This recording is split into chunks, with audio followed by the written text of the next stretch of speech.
From the land-grant university in Urbana-Champaign, Illinois, this is the closing market report. It is the 15th day of May, 2025. I'm Extension's Todd Gleason.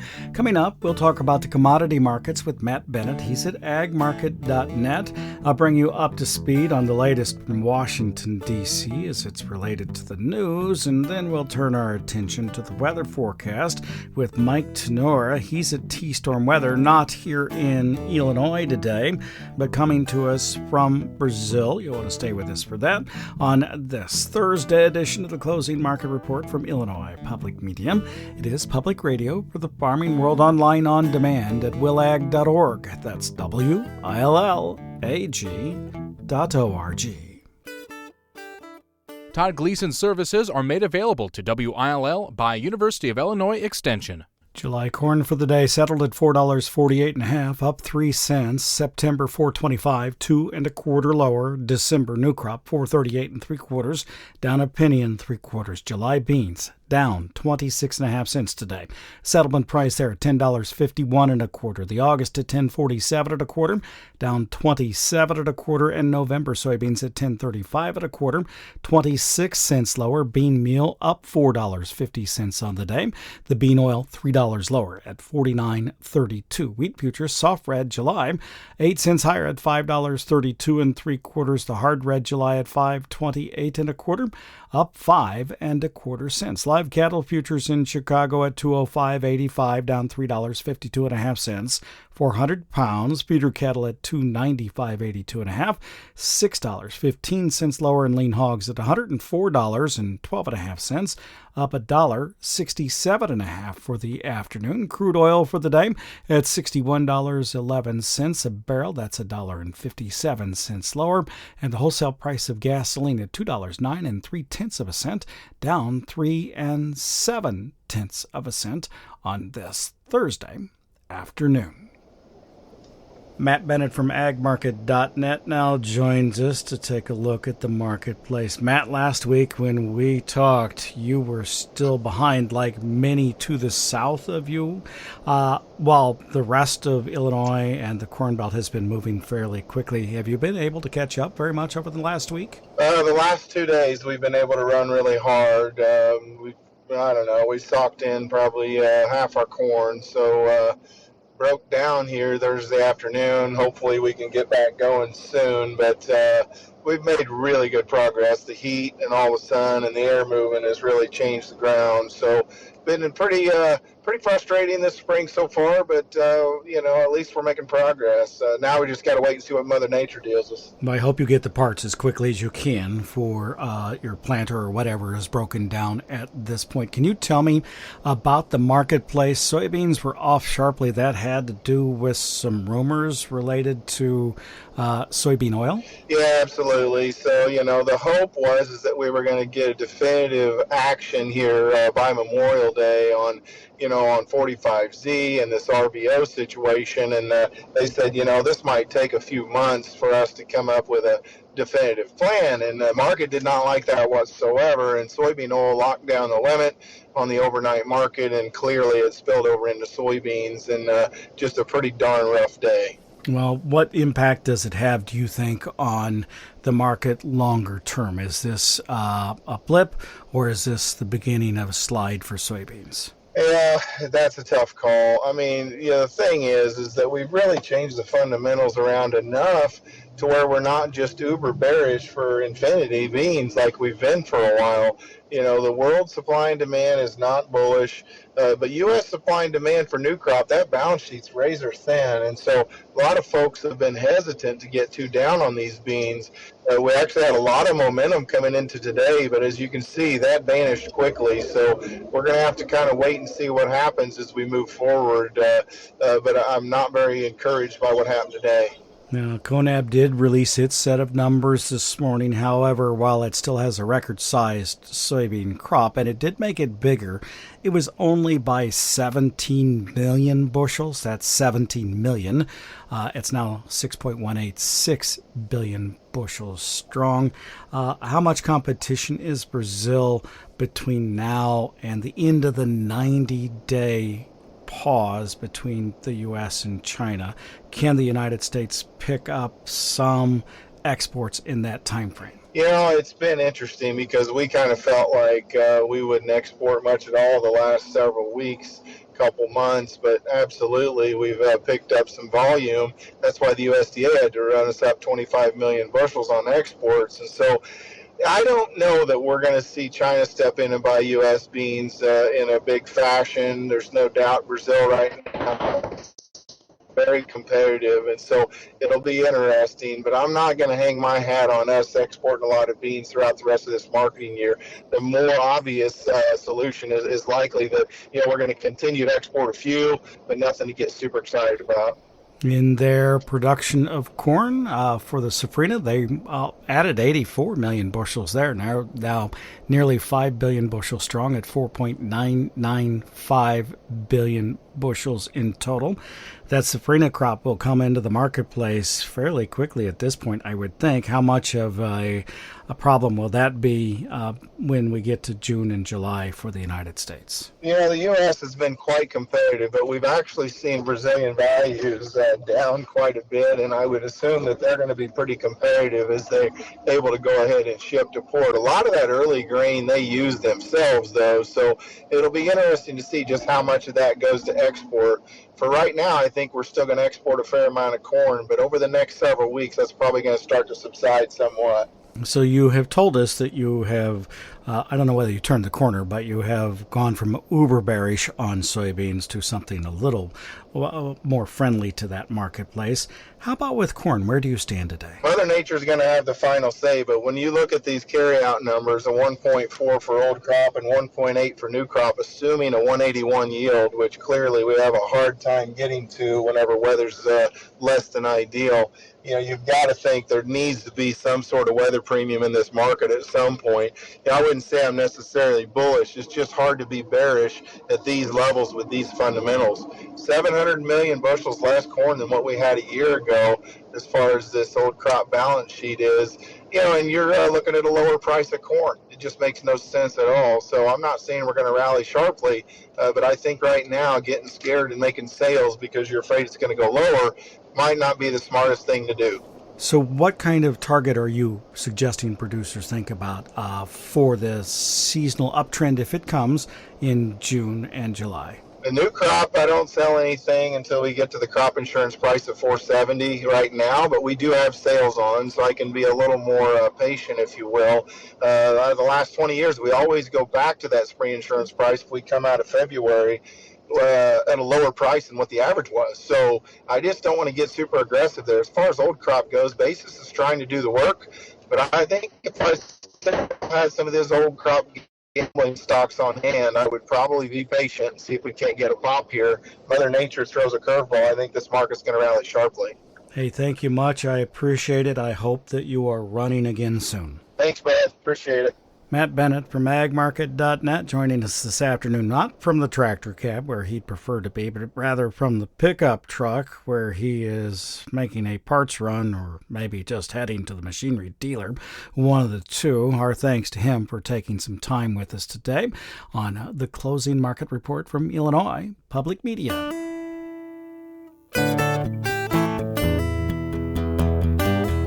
In today's agricultural news, the recent talks between the United States and the United Kingdom was good news for U.S. agriculture. However, that does not mean the search for new markets is over.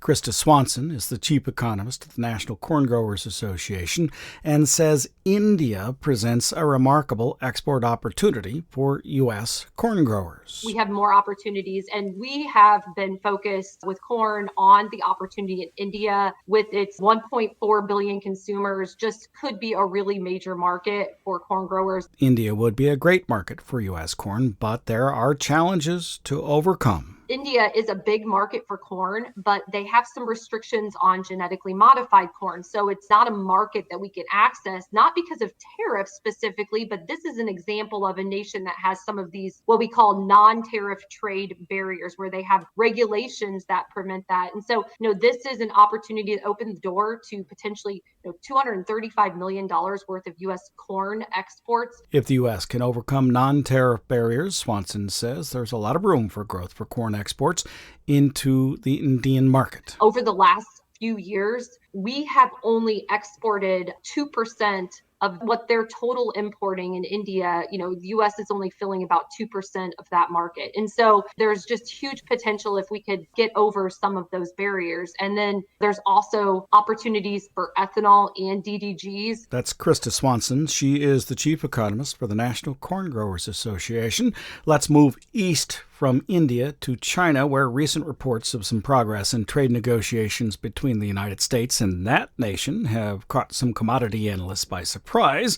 Initial reports showed China thought it was in a position of strength compared to the U.S., says Arlen Suderman. He's the chief commodities economist with StoneX. Suderman says that's because China, going into the discussions, appeared determined to hold out against the U.S. Right now, China believes that it is in a better position than the United States because obviously it can control the message, and it believes that if it waits out Trump, that he'll lose public support here in the United States and Congress will clip his wings, so to speak, and then China won't have to give up anything. However, the StoneX analyst says recent economic data may be changing some minds in the Chinese government. When you look at China, the economic data is definitely turning lower with layoffs, thousands of layoffs. Factory numbers are going down. Their orders are going down dramatically. They're seeing the pain of it, and they're going deeply into debt in order to keep the economy going and to keep the economy stimulated and to do job retraining, create other ways for jobs, put money into consumers' hands, etc. So they are paying a deep price for this, but they feel at this point that they have no choice if they're going to maintain their overall goals of eventually becoming the world's number one economy, number one military, because there's a sense there that if we're not on top, we may slip into irrelevance. Arlen Suderman is with StoneX. He'll join our Commodity Week discussion later this afternoon. You'll hear that tomorrow during the 2 o'clock hour here on our home station at Illinois Public Media and up online this afternoon at WILLAG.org. Many of these radio stations will carry the program over the weekend as well. And finally today, U.S. agriculture is facing many challenges, as you know, but is now a good time to make a capital investment. In April, the Purdue University CME Group Ag Economy Barometer's Farm Capital Investment Index showed a surprising jump, says Jim Mintert. That Farm Capital Investment Index rose 7 points, and that gave us the highest reading for that index since May of 2021. And think back to what was going on in May of 21. That was when in the midst of people basically standing in line to buy farm equipment. So the fact that that index has kind of broken out of the trading range, and when I say trading range, moving that index above 50 here these last couple of months has been kind of significant from our perspective. Purdue's Mintert helps to manage the index and talks about the turnaround in the Capital Investment Index. You look under the hood at the actual question we base that index on, which is thinking about large farm investments like buildings and machinery. Do you think now is a good time or a bad time to buy such items? And what's been happening these last couple months, and it happened again this month, was fewer people are saying it's a bad time. More people are saying it's a good time. And just to put that in context, a year ago, 80% of the people in the survey said it was a bad time to make investments in things like farm machinery. This month, that was down to 64%. A year ago, 11% said it was a good time to make investments. This time around, it was 25%. So that explains why the index is doing what it's doing. He says the unfortunate thing is the optimism is not translating into machinery sales, which have been down in the first quarter. He says there's more inventory out there and machinery dealers are maybe a little hungry to make some sales, so there might be some opportunity still. He thinks the index, the questions we're asking, is probably picking some of that up as well. Again, that was Jim Mintert. He's a professor emeritus at Purdue. And finally today, the House Ways and Means Committee's inclusion of an extension of the 45Z Clean Fuel Production Credit is drawing appreciation from U.S. ag groups. The Sustainable Aviation Fuel Coalition is one of those groups favoring the move and responded to the news of the credit's possible extension, saying sustainable aviation fuel is a key solution for strengthening U.S. energy dominance. The coalition, of course, is urging Congress to pass the extension. And that's a look at today's agricultural news.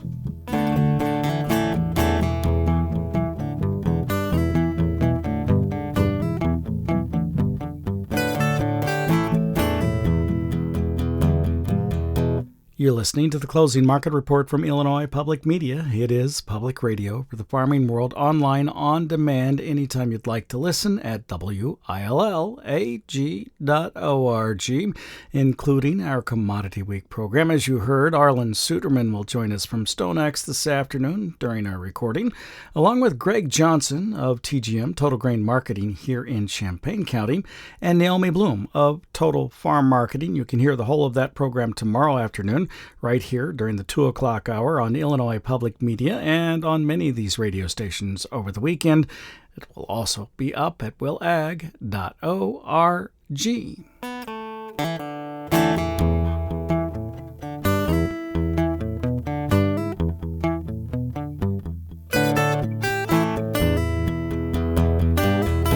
Up next, I've been following along with the president as he's made his trip through the Mideast, and this morning there was a press conference in Doha, Qatar, where he made a series of references to some ongoing talks with Iran. International discussions, especially when they involve potential conflict, can often trigger market responses. The president in Doha said the agreement being worked on with Iran comes down to just one sentence. It's very simple. It's not like I have to give you 30 pages worth of details. There's only one sentence: they can't have a nuclear weapon. The commander-in-chief went on as it relates to the negotiations. There's two steps. There's a very, very nice step, and there's a violent step. The violence like people haven't seen before. And I hope we're not going to have to do this. I don't want to do the second step. Some people do. Many people do. I don't want to do that step. So we'll see what happens, but we're in very serious negotiations with Iran for long-term peace, and if we do that, it'll be fantastic. Fantastic, but if not, he returned to the alternative, calling it brutal.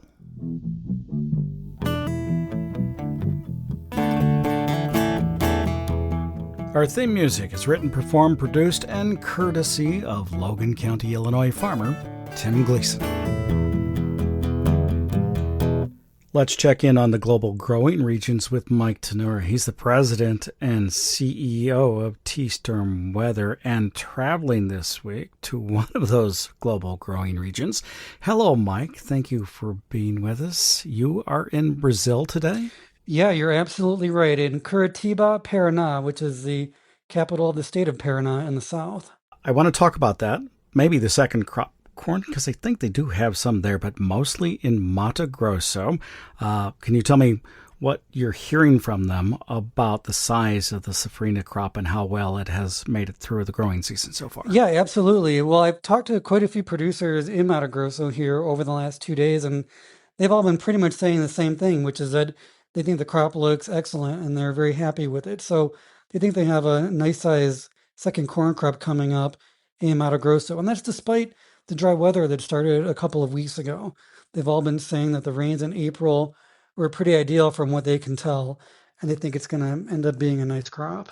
And before we leave Brazil and come to the U.S. and talk about the Corn Belt here, why is it that you are in Brazil? It's not just a vacation. Well, it's not a vacation at all, really, although I wish it was, because be able to enjoy the city a little bit more and learn more about it. But there's a conference here, a grain and oilseed conference, being put together by Ag Rural. That's Ag Rural, if you just look at how it's spelled. And I'm good friends with the owner of that company, Fernando, and I've known him for quite a while. He's always been trying to get me to come here and speak in person, because I do this a lot of the times over Zoom. So finally got to work out, and it's been great. I already did the presentation, and I think people enjoyed it. Oh, great. Fantastic. Thank you for letting us know where you've been and what you're doing. Now, tell me about the Corn Belt. I see that the Dakotas appear to, and even parts of Nebraska, got quite a nice little rain last night. Yeah, they certainly did, because there's a big upper level system that's moving through, and that's what dumped all that rain you're talking about. It's still raining today, especially in the Dakotas. And the system is going to produce severe weather, unfortunately, in parts of Wisconsin, Illinois, Indiana, and Michigan later today and tonight. So you really need to pay attention to the weather, especially to the north of Champaign, the Chicago area, and then points on to the east. That's where there's a pretty decent risk of severe storms, but those aren't going to dump a whole lot of rain. So for the most part, planting is going to continue for corn and soybean producers over the next 4 or 5 days. The thing that we're a little bit concerned about, though, is that everything's going to change rather dramatically over the next week. You've talked about this rain that's taking place in the Dakotas, so they're turning pretty wet, and they're going to turn very cool now for the next 5 to 10 days, and that's pretty much opposite of what it's been like to this point, where it's been very warm and nice and dry. Now they're wet and cool. And another system is going to move across the central U.S. from Saturday and Sunday through Monday and Tuesday and Wednesday. And that's going to be a big rainmaker for most corn and soybean producers. So we're going to see 1 to 2 inches of rain across a big wide area. And it's not just the rain amounts that matter in this setup, it's the volume of rain, because it's going to cover such a big area. We're just going to see a lot of water come into the central U.S. Now, what does that mean beyond then? It's hard to say, because as you know, planting has been pretty fantastic to this point. It's not going to be fantastic later next week. But then once we get beyond this period, it's a little difficult to say what the weather is going to do, except that it's going to be a lot cooler. So we're in this change right now from this warm and dry period to what's going to be a cooler and stormier period. And we'll see how that allows corn and soybean planting to wrap up. Anything else in the United States we need to discuss, or shall we head to Europe, particularly Ukraine and Russia? Yeah, let's go there, because that's where there's some activity. If you look at Russia and Ukraine, they've been very dry for most of the spring, but that kind of came to a crashing halt over the last 4 to 6 weeks.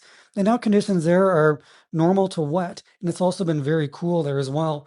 That's also been a big change for them, because they had one of the mildest winters on record. Now that's a long thing of the past, and it's cool and wet. So wheat is probably pretty happy there. The only concern might be with corn and sunflower planting. The only thing to note is that as you move to the west, the rest of Europe, especially in France and Germany, and even into Poland, they have not broken out of their drought yet. So the wheat drought is still in progress in that key area, but it is going to diminish a little bit in at least Poland. So some of the eastern wheat areas are going to improve.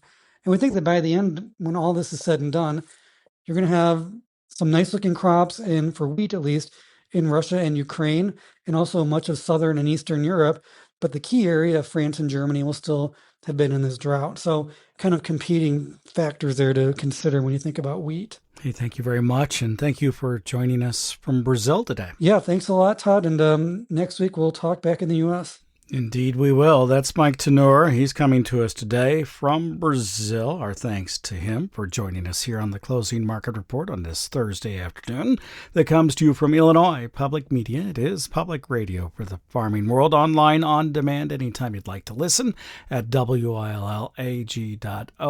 In just a few minutes, we'll record our Commodity Week program and post that by about 6 o'clock this evening up to our website. Again, WILLAG.org.